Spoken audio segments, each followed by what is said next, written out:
الحمد لله رب العالمين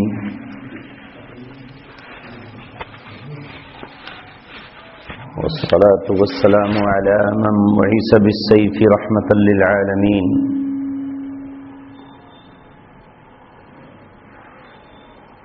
وعلى آله وأصحابه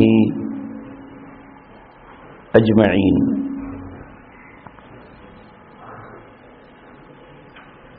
أما بعد، قال الله تبارك وتعالى في كتابه الكريم: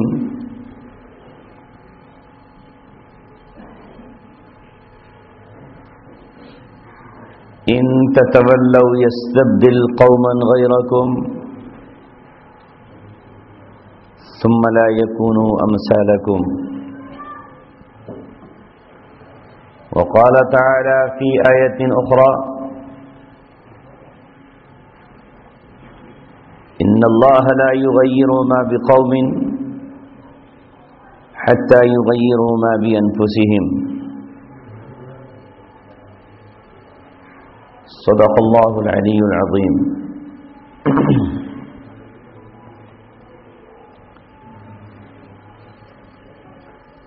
محترم حضرات،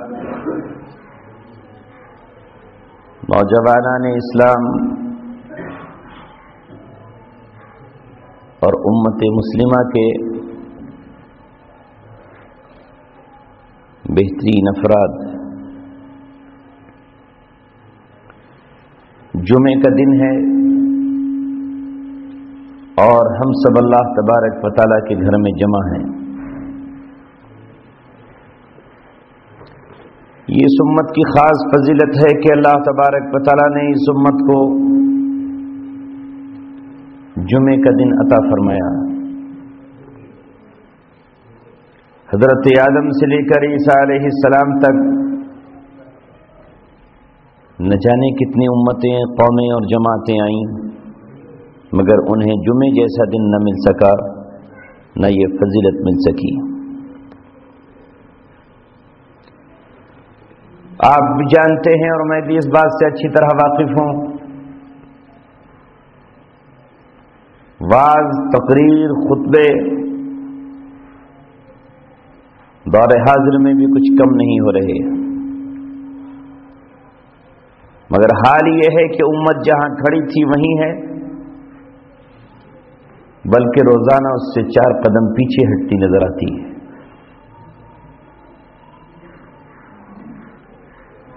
نہ اس امت کو اپنی ذمہ داری کا احساس ہے، نہ اسے یہ پتا ہے کہ وہ دنیا میں کیوں بھیجی گئی ہے، نہ وہ اس بات کو جانتی ہے کہ اس کے پاس جو اللہ تبارک و تعالیٰ کی آخری کتاب ہے، اس کتاب کا مقام و مرتبہ کیا ہے. اس امت کے نوجوانوں پر ہفتے نہیں، مہینے، اور مہینے کیا سال گزر جاتے ہیں اور اس کتاب کے چھونے تک کی اسے نوبت نہیں آتی. پڑھنے کی بات تو درکنار، اور مجموعی طور پر امت کی صورتحال اگر دیکھی جائے تو قرآن کیا ہم سے مطالبہ کرتا ہے اور ہم سے کیا کہہ رہا ہے، اس سے تو شاید چند ہی افراد واقف ہوں. اجتماعات ہوتے ہیں، جلسے ہوتے ہیں، پرزور تقریریں ہوتی ہیں، شعلہ بیاں بیانات ہوتے ہیں، لیکن عمل کی دنیا میں ہم بالکل صفر ہیں. یہی ہے اس امت کی تباہی کا اصل سبب. اس امت نے بھی موجودہ حالات میں تو ایسا لگتا ہے کہ یہ طے کر لیا ہے کہ وہ اللہ تبارک و تعالیٰ کی کتاب پہ عمل کرنے کے لیے تیار نہیں ہے. مجھ سے آپ سوال کریں گے کہ یہ بات آپ نے کیسے کہہ دی؟ کیا اللہ تبارک و تعالیٰ کی کتاب میں صرف نماز جمعہ آیا ہے؟ نماز فجر کا ذکر نہیں ہے؟ کیا نماز عشاء کی اس میں گفتگو نہیں ہے؟ کیا نماز ظہر و عصر نہیں ہے؟ مگر آپ اندازہ لگائیے اور مسجدوں میں چلے جائیے، جمعے کو تو مسجدیں بھری نظر آئیں گی، لیکن فجر میں خالی ہیں، ظہر میں نمازی ندارت ہیں، عصر و مغرب میں بھی یہی حال ہے۔ مسلمان اگر سڑک پہ چلتا نظر آ رہا ہے تو اس کے لباس سے، اس کے چہرے سے، اس کے چال و انداز سے یہ کہاں پتہ چلتا ہے کہ یہ محمد رسول اللہ کا غلام ہے؟ بلکہ آج تو یہ بات کہنے کی جرأت اور ہمت بھی نہیں ہوتی۔ وہ مسلمان جو ایک دوسرے کو سلام کرنے کی سنت پہ قائم رہتا، وہ سلام کریں تو کسے کریں؟ کیا علامت باقی ہے؟ قرآن کریم کی ایک ایک آیت کو پڑھتے چلے جائیے اور پھر اپنی زندگی سے پوچھتے جائیے، کیا ہم نے قرآن کریم سے نے جو ہم سے کہا تھا وہ ہم کر رہے ہیں؟ قرآن کریم نے ہم سے کہا، حکم دیا ہمیں، وَاعْتَصِمُوا بِحَبْلِ اللَّهِ جَمِيعًا وَلَا تَفَرَّقُوا۔ اللہ تبارک و تعالیٰ نے حکم دیا کہ تم اللہ کی رسی کو مضبوطی سے تھام لو، وَلَا تَفَرَّقُوا،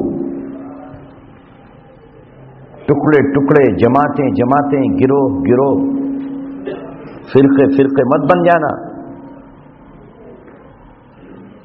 وَاعْتَصِمُوا بِحَبْلِ اللَّهِ جَمِيعًا، کیا آج مسلمان اس آیت پہ عمل کرتا ہے؟ کیا اس میں فرقہ بندیاں نہیں ہیں؟ کیا اس میں جماعتی عصبیت نہیں ہے؟ کیا اس میں خاندانی گروہ بندیاں نہیں ہیں؟ کسی بھی شہر کو لے لیجئے، کسی ملک کو لے لیجئے اور پوری دنیا کو لے لیجئے، مسلمان متحد کہاں ہیں؟ جو آج سے پہلے ہمیں ہمارے دشمنوں نے بانٹا تھا، وہ سرحدیں ہم نے مان لی ہیں اور ان سرحدوں کو توڑنے کے لیے ہم تیار نہیں ہیں۔ کبھی بتایا ہم نے اپنے نوجوانوں کو کہ 1924 سے پہلے عالم اسلام کہاں سے کہاں تک تھا اور آج کہاں ہے؟ کیا کبھی ہم نے بتایا کہ پوری روئے زمین پر مسلمانوں کا ایک امیر، ان کا ایک خلیفہ، ان کا ایک ذمہ دار ہوا کرتا تھا؟ آج کتنے ہیں؟ یہ سرحدیں بانٹی گئیں اور ہر سرحد کے پار دوسرا مسلمان قدم نہیں رکھ سکتا۔ جو باطل نے گھروندے بنائے تھے انہی پر ہم راضی ہو گئے اور اس پر بھی ہمارا اس سے بھی آگے بڑھتے چلے جا رہے ہیں۔ ایک جماعت کئی کئی ٹکڑوں میں بٹ رہی ہے، کئی کئی وہ گروہوں میں بٹ رہی ہے، اور نتیجہ یہ ہو رہا ہے کہ وہ قومیں جنہیں زمین پر جینے کا بھی حق نہیں تھا، جنہیں اللہ تبارک و تعالیٰ نے اپنا دشمن قرار دیا ہے، جن پر اللہ تبارک و تعالیٰ کا غصہ اور قہر تھا، جن پر اللہ تبارک و تعالیٰ نے تباہی مسلط کرنے کا فیصلہ کیا تھا، وہ اپنے اختلافات بھلا کر ایک پلیٹ فارم پر جمع ہیں۔ اور اگر میں یہ کہوں کہ محمد رسول اللہ صلی اللہ علیہ وسلم نے 1450 برس پہلے جو حالات ہمارے اور دوسری قوموں کے بتائے تھے، A to Z بالکل ایسے ہی ہو رہا ہے۔ آپ نے فرمایا یوشک ان تدع علیکم الامم، ان قریب دنیا کی قومیں ایک دوسرے کو دعوت دیں گی، آؤ آؤ، جمع ہوتے ہیں۔ کس کام کے لیے؟ کس کام کے لیے جمع ہوں گے؟ کما تداعل اکلت الی قصعتها، جس طرح کھانے والے دسترخوان کی طرف بھوکے لوگوں کو دعوت دیتے ہیں کہ آؤ کھانا کھا لو، اور لوگ بھوکے دسترخوان کی طرف ٹوٹ پڑتے ہیں، اکٹھے ہوتے ہیں، جمع ہوتے ہیں، کسے کھانے کے لیے؟ مسلمانوں کو کھانے کے لیے جمع ہو جاؤ، کبھی پیرس میں، تو کبھی برلن میں، تو کبھی نیو یارک میں، تو کبھی مصر کے شہر شرم الشیخ میں، تو کبھی جدہ میں، تو کبھی تل ابیب میں، تو کبھی شنگھائی میں، کبھی دہلی میں۔ ایجنڈا ایک، مقصد صرف ایک کہ مسلمانوں کو کس طرح صفحہ ہستی سے مٹانا ہے، کس طرح ان کا وجود ختم کرنا ہے، کس طرح ان کا بالکلیہ صفایا کرنا ہے، یہ زمین پر نظر نہ آئے۔ یہ صورتحال آج نہیں، اگر میں کہوں تو تقریباً اسے 100 سال ہونے کو جا رہے ہیں۔ وہاں چاروں طرف سے ایک ہی آواز ہے، وہ بھول گئے کہ ہمارا ان کے دھرم الگ، ان کے دین الگ، ان کے پیشوا الگ، ان کی کتابیں الگ، ان کے طور طریقے الگ، ان کے رہن اور سہن کے انداز الگ، ان کے کپڑے اور لباس الگ، ان کے خون اور نسل الگ، لیکن سب کے سب اکٹھے ہیں۔ جو سرور کائنات نے بتایا تھا ان تداع علیکم الامم، یہ سب کے سب جمع ہوں گے، نشانہ تم ہوگے۔ صحابہ کرام نے حیرت بھری نظروں سے آپ کو دیکھا اور تعجب کے انداز میں محمد رسول اللہ صلی اللہ علیہ وسلم سے پوچھا انحن من قلت، اے اللہ کے رسول کیا اس وقت ہم اتنے کم ہو جائیں گے کہ لوگ ہمیں اپنے دانتوں سے چبانے کے لیے تیاریاں شروع کر دیں گے، لوگ پانی کی جگہ ہمارے خون سے پیاس بجھائیں گے، لوگ ہماری لاشوں سے اپنے قلعے اور اپنے محل تعمیر کریں گے، لوگ ہماری عورتوں اور ہماری بیٹیوں کی چادروں کو تار تار کر کے ان سے خواہشات نفس پوری کریں گے۔ انحن من قلت، کیا ہم اس دن کم ہو جائیں گے؟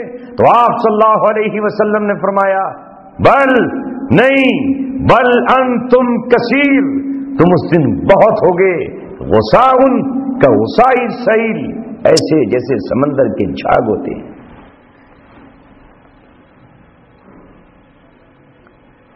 قلت کی بنیاد پر نہیں، کثرت کی بنیاد پر بھی نہیں،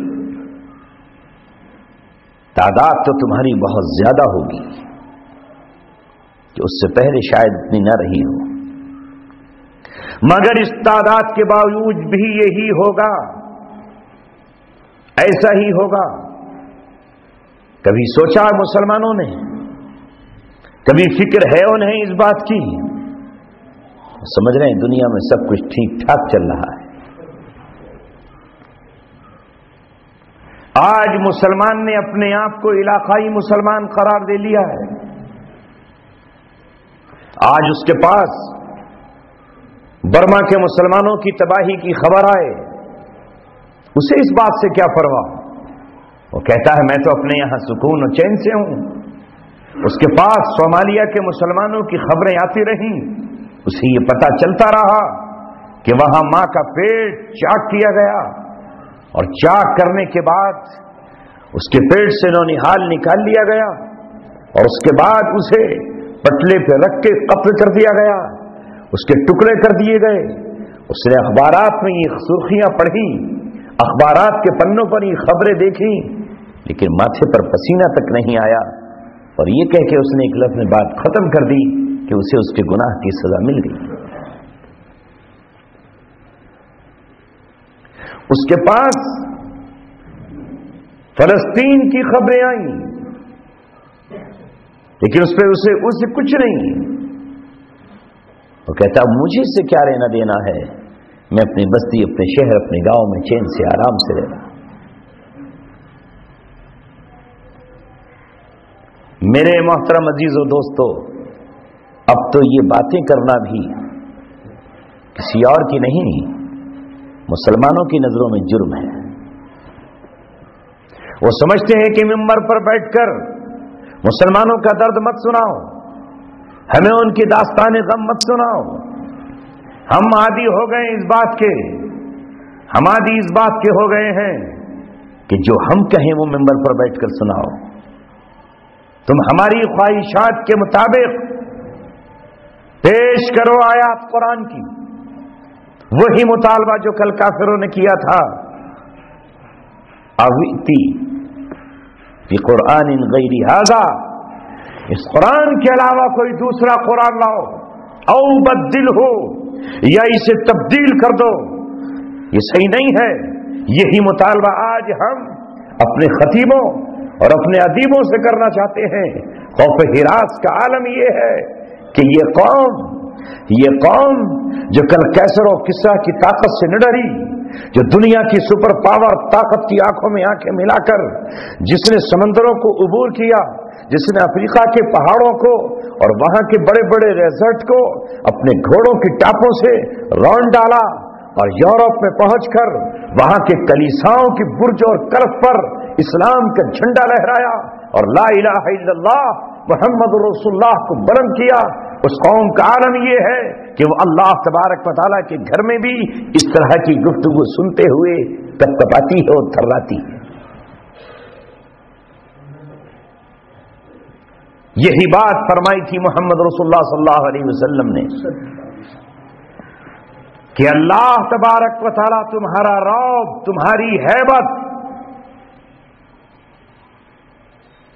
لَيَنزِعَنَّ اللَّهُ مَهَابَتَكُمْ عَنْ قُلُوبِ أَعْدَائِكُمْ، تمہارے دشمنوں کے دلوں سے تمہارا رعب نکل جائے گا. ان کی عورتیں برسر منبر کھڑے ہو کر تمہیں للکار رہی ہیں، ان کی عورتیں اپنی قیادت کر رہی ہیں. ان کی عورتوں کا عالم یہ ہے کہ وہ کھلے عام اسلام کے خلاف زبان دراز کر رہی ہیں، اور تمہارے نوجوانوں کا اور تمہارے پیشواؤں کا یہ عالم ہے کہ ان کی زبانوں پر تالے پڑ گئے ہیں، جس کی وجہ سے پوری امت آج خوف و ہراس کے عالم میں ہے. میں ہوں یا آپ ہوں، میں ہوں یا آپ ہوں، ہمیشہ اپنی اولاد کی محبت میں اگر آج ختم ہو گیا تو میری بیوی کا سہاگ گزر جائے گا، میرے بیٹے کی ڈاکٹری کا کیا ہوگا، میرے اس بچے کی تعلیم کا کیا ہوگا. موت ہمیں آج کڑوی نظر آ رہی ہے. پہلی قوموں میں اور ہم میں فرق یہ ہے، دور اول کے مسلمان میں اور ہم میں فرق یہ ہے کہ موت ان کے نزدیک شہد سے زیادہ پسندیدہ تھی، موت ان کی لیلا اور محبوبہ تھی، اور ہم چاہتے ہیں کہ کہیں سے ہمیں خضر کا پتہ چل جائے اور آب حیات تک ہم پہنچ جائیں، خضر سے ایک گھونٹ پانی پی لیں اور زندگی بھر ہم زندہ رہیں، موت نہیں آئے. یہی فرمایا رسول اللہ نے کہ اللہ تبارک و تعالیٰ تمہارا رعب ان کے دلوں سے نکال کر پھینک دے گا، اور تمہارے اندر ایک بیماری پیدا ہو جائے گی جس بیماری کا نام وہن ہے. صحابہ نے پوچھا مل وہن یا رسول اللہ، یہ وہن کیا بیماری ہے؟ آپ نے فرمایا حب الدنیا و کراہیت الموت، دنیا کی محبت اور موت سے نفرت پیدا ہو جائے.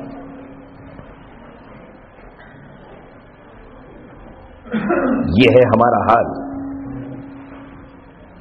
قرآن کریم نے 1450 برس کہلایا ولا تنازعوا، آپس میں جھگڑے خصومت منازعات مت کرنا. کیوں؟ ہم تو لڑیں گے. اللہ نے فرمایا فتفشلوا، یہ جھگڑا تمہیں بزدل بنا دے گا. وتذهب ريحكم، اور تمہاری ہوا اکھڑ جائے گی. ہوا، کچھ نہیں ہوگا تمہارا. دنیا میں 1 ارب 75 کروڑ مسلمان رہتے ہوں اور چوہے کا بچہ ان سے ڈرنے کے لیے تیار نہ ہو. 1 ارب 75 کروڑ مسلمان ہوں اور ایسی سرزمین کے مالک ہوں کہ جن کی بنیاد سے پوری دنیا کی گاڑی کے پہیے چلتے ہوں. وہ نعمت، وہ خزانہ، وہ انمول بیش قیمتی سرمایہ جو اللہ تبارک و تعالیٰ نے مسلمانوں کو دیا ہو، جس سے پوری دنیا کے بازاروں میں رونق ہو، جس سے ان کی ہوا میں اڑنے والی کشتیاں تیرتی ہوں، وہ اللہ تبارک و تعالیٰ نے مسلمانوں کے ہاتھوں میں دیے ہوں، لیکن مسلمان اس نعمت کی قدر نہ کرے، مسلمان اس نعمت کی قدر نہ کرے۔ وہ خون جو اللہ نے مسلمانوں کو دیا ہو، ایک ایسا خون جو انسانوں کی رگوں میں تو نہیں لیکن ہر مشین اور پرزے کی رگ میں چلتا ہو تو وہ دوڑتی ہو، مسلمان اس خزانے کی حفاظت نہ کر سکے، اسے وہ ان کے حوالے کر دیں جنہیں صبح و شام ناچنا گانا ہے، وہ ان کے حوالے کر دیں جنہیں صبح و شام شراب کے ساغر پینا ہے، وہ ان کے حوالے کر دیں کہ جس سے وہ قتل و غارت گری کے ایسے ہتھیار بنائیں کہ ایک سیکنڈ میں لاکھوں انسان لقمہ اجل بن جائیں اور مسلمان اس امانت کی حفاظت نہ کر سکیں۔ یہ ہے امت مسلمہ کا حال۔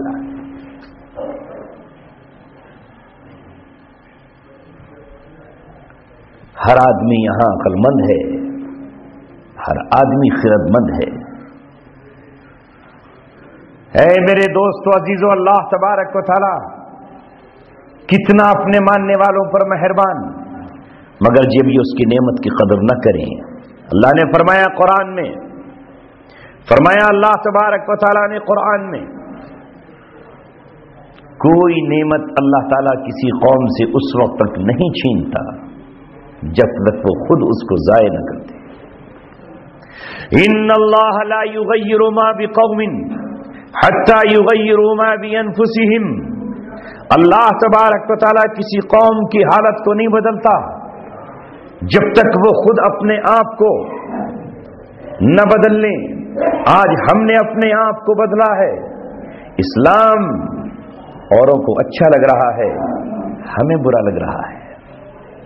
فرانس کے حادثے کے بعد 3 عورتوں نے فرانس میں اسلام قبول کیا، فرانس میں اسلام قبول کیا، اور مسلمان اپنے نبی کے مقام سے واقف نہ ہوتے ہوئے، اپنے رسول سے محبت نہ کرتے ہوئے، جو اللہ کے رسول صلی اللہ علیہ وسلم کے خاکے بنا رہے تھے، جو آپ کی توہین کر رہے تھے، جو آپ کی ذات پہ انگلی رکھ رہے تھے، جو آپ کے ساتھ مسخرہ پن کر رہے تھے، جو اللہ تبارک و تعالیٰ کے غضب اور اس کے قہر کا مستحق ہو رہے تھے، مسلم امت اور مسلمانوں کے سربراہ اس میگزین کی طرف تھے اور اسلام کی طرف نہیں تھے، کیونکہ خوف ہم نے نعمت کو ضائع کیا۔ ہمیں اسلام اچھا نظر نہیں آ رہا۔ پوری روئے زمین کا حال لے لو، آج مسلمان سے کہو کہ یہ ملک اللہ تبارک و تعالیٰ نے تمہیں دیا، تم اس ملک کے مالک بنے، اب کون سی مجبوری ہے تمہیں کہ تم اللہ تبارک و تعالیٰ کی کتاب، تم اللہ تبارک و تعالیٰ کی کتاب، اللہ کی کتاب کو عدالت میں لا کے رکھ دو، ملک تمہارا ہے، دعویٰ مسلمانیت کا ہے، کوئی غیر یہاں نہیں رہتا، اب اس کتاب سے فیصلے کرو۔ تو کون قوم ہے جو مقابلے پر آ رہی ہے؟ وہی جن کو ہم مسلمان سمجھتے ہیں۔ ہمارے سمجھنے سے کچھ نہیں ہوتا، ہمارے سمجھنے سے کچھ نہیں ہوتا۔ یہ کہتے ہیں نہیں، ہمارا آقا یہود و نصارہ ہیں، ہم ان کے غلام اور ان کے بندے ہیں، ان کے ہاتھ سے لکھا ہوا قانون نافذ کریں گے، اور باقی اللہ تبارک و تعالیٰ کی کتاب کو ہم نے صرف چھونے کے لیے رکھ رکھا ہے، اسے ہم پڑھنے اور لاگو کرنے کے لیے تیار نہیں۔ صحابہ نے پوچھا تھا اس وقت کہ اللہ کے رسول ہم قلیل ہوں گے؟ کہا نہیں، کثیر، حقیقت تو وہی ہے، لیکن موت سے نفرت ہے اور دنیا سے محبت ہے۔ اس کا الٹا کر لو، جس دن مسلمان موت سے محبت کرنے لگے اور دنیا سے نفرت کرنے لگے، اس دن اللہ تبارک و تعالی اسے اس کا کھویا ہوا وقار یقیناً دے گا۔ اب آج قرآن کہتا ہے مت جھگڑو آپس میں، ورنہ تمہاری ہوا اکھڑ جائے گی. ہم کہتے ہیں ہمیں جھگڑے کے سوا کچھ اور ہے نہیں. معاف کیجیے گا، جب 12 ربیع الاول آئے یا شب قدر آئے یا رمضان آئے یا جمعے کا خطبہ آئے، آپ ذرا اندازہ لگائیے، مسجدوں میں جا کر دیکھیے کیا بول رہے ہیں، کس کے خلاف کون بول رہا ہے. بین المسلمین، ایک مسلم جماعت دوسری مسلمان جماعت کو کفر میں داخل کر رہی ہے اور اسے مرتد قرار دے رہی ہے، اور جو حقیقت میں اسلام کے دشمن ہیں ان پر کبھی نظر نہیں آتی، ان پر کبھی انگلی نہیں اٹھائی جاتی، انہیں کبھی یہ نہیں کہا جاتا کہ یہ بھی اللہ تبارک و تعالیٰ کے دشمن ہیں. جن کو اللہ تبارک و تعالیٰ نے کہا، وہ عیسائی جنہوں نے اللہ تبارک و تعالیٰ کا بیٹا عیسیٰ علیہ السلام کو قرار دے دیا، وہ عیسائی جنہوں نے اللہ تبارک و تعالیٰ کی بیوی حضرت مریم کو قرار دے دیا، جو کھلا ہوا بہتان، جو کھلا ہوا الزام، جس کے بارے میں اللہ نے کہا انہوں نے وہ بات کہی ہے کہ جس سے آسمان پھٹ جائیں اور زمین شک ہو جائے. کبھی ان کے متعلق کوئی گفتگو سنی؟ نہیں سنی. کبھی بتایا دنیا کو کہ دنیا میں قوم پارسی رہتی ہے، اس کے کیا عقائد ہیں، وہ کیا پڑھتی ہے، وہ مردوں کو دفن کرتی ہے، یہ جلاتی ہے کچھ پتا؟ نہیں، کچھ پتا نہیں بتایا جاتا کہ یہودی کیا دنیا میں کر رہے ہیں اور کتنا ظلم اور ستم ان کے ذریعے سے ہو رہا ہے، ہمیں کچھ معلوم نہیں، بتایا ہی نہیں جاتا. منبر پر جب جمعے کے دن نوجوان آتا ہے تو اسے پتہ ہی نہیں چلتا کہ تیری تاریخ کیا تھی، تو کس قوم کا فرد ہے، تیری ذمہ داری کیا تھی، بس اس کو کچھ اور الجھا دیا جاتا ہے. ارے دنیا والوں، موجودہ دور میں جو اللہ تبارک و تعالیٰ کی باغی قومیں ہیں ان سے مناظرہ کیوں نہیں کرتے، ان کے بارے میں کیوں نہیں بتاتے کہ زمین پر سب سے بڑا ظلم کیا ہے، سب سے بڑا ظلم کیا ہے، اور دنیا کا سب سے بڑا ظالم کون ہے؟ مجھے بتاؤ، میں یہ بات پوچھ کے آپ سے ختم کر رہا ہوں، سب سے بڑا ظالم کون ہے؟ قرآن کی روح سے ہر گناہ اللہ تبارک و تعالیٰ معاف کر سکتا ہے، لیکن اللہ تبارک و تعالیٰ اس گناہ کو معاف نہیں کرے گا. وہ گناہ کون سا ہے؟ ان الشرک لظلم عظیم، شرک سب سے بڑا گناہ ہے. ان اللہ لا یغفر ان یشرک بہ ویغفر ما دون ذلک لمن یشاء. اللہ تبارک و تعالی شرک کو کبھی برداشت نہیں کرے گا، کبھی کسی حال میں معاف نہیں کرے گا. تو پھر سب سے بڑا ظالم کون؟ مگر یہ تو مسلمانوں کو کہہ رہے ہیں کہ تم سب سے بڑے ظالم ہو، اس لیے کہ تم سبحان اللہ و بحمدہ ہی پڑھتے ہو، اس لیے ظالم ہو نا. تم نے داڑھی رکھائی ہوئی ہے، اس لیے ظالم ہو. تم نے ٹخنوں سے اونچا پجامہ پہنا ہے، اس لیے تم ظالم ہو. اور جو ظالم ہے اس کو ظالم نہیں قرار دیا جا رہا. آؤ ایک بات اور بتا دوں آپ کو، قرآن کہتا ہے ومن اظلم ممن منع مساجد اللہ ان یذکر فیہا اسمہ وسعی فی خرابها. زمین پر اس سے بڑا ظالم کون ہو سکتا ہے جو اللہ تبارک و تعالیٰ کی مسجدوں میں اللہ تبارک و تعالیٰ کا ذکر کرنے سے روکے؟ کبھی دہلی میں گئے ہو؟ کبھی اس نیت سے گئے ہو کہ وہاں یہ دیکھیں کہ کتنی مسجدیں بند ہیں اور ان مسجدوں میں نماز نہیں ہوتی؟ کبھی اسپین کا سفر کیا ہے؟ کبھی مسجد قرطبہ دیکھی ہے اپنی آنکھوں سے؟ علامہ اقبال تو دیکھ آئے، جمال الدین افغانی تو دیکھ آئے، تقی عثمانی تو دیکھ آئے. تمہارے پاس پکنک کے لیے پیسے ہیں، لیکن کبھی اس مسجد میں گئے ہو جو مسلمانوں نے تعمیر کی تھی، جس میں کئی من تیل ایک رات میں چراغ کے لیے جلتا تھا؟ آج وہ سینکڑوں سال سے اس کی اینٹ کراہ رہی ہے، اس کا ذرہ ذرہ تڑپ رہا ہے، اس کا ممبر پکار رہا ہے، اس کی محراب چیخیں مار رہی ہے. اس میں یہودی شراب کی بوتل لے کے جاتا ہے اور پینے کے لیے بیٹھ جاتا ہے. اس میں عیسائی ایک لڑکی کو لے کر جاتا ہے اور زناکاری کے لیے کونا پکڑ لیتا دیتا ہے, وہاں نماز پڑھنے کی اجازت تک نہیں ہے. لیکن اے مسلمان, تو کہاں بتائے گا اس امت کو کہ مسجد قرطبہ بھی ہے؟ تو اس محراب پہ کھڑے ہو کر مجھے اور تجھے گالی دے گا.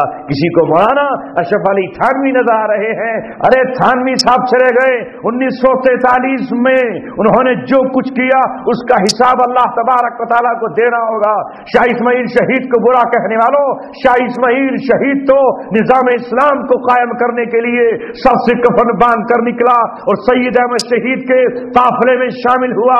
پاکستان کے بالا کوٹ کی پہاڑیوں پر شہادت سے سرفراز ہوا اور لہو کے قطروں سے نہا کر اس نے تو حضرت حسین علیہ السلام, حضرت حسین رضی اللہ تعالیٰ عنہ کی سنت کو زندہ کر دیا. اس نے غلطی کی تھی تو وہ شہادت کے خون سے معاف ہو گئی. وہ جب اٹھے گا تو اس کے جسم سے دوڑتا ہوا بہتا ہوا خون نکلے گا. اس کے استقبال کے لیے تو انبیاء کھڑے ہو جائیں گے. تو اپنے بارے میں بتا کہ تو کیا حساب دے گا. اللہ تعالیٰ مجھے اور آپ کو آپسی اختلافات سے ہٹ کر اصل اسلام کی خاطر کے لیے قبول فرما لے. واخر دعوانا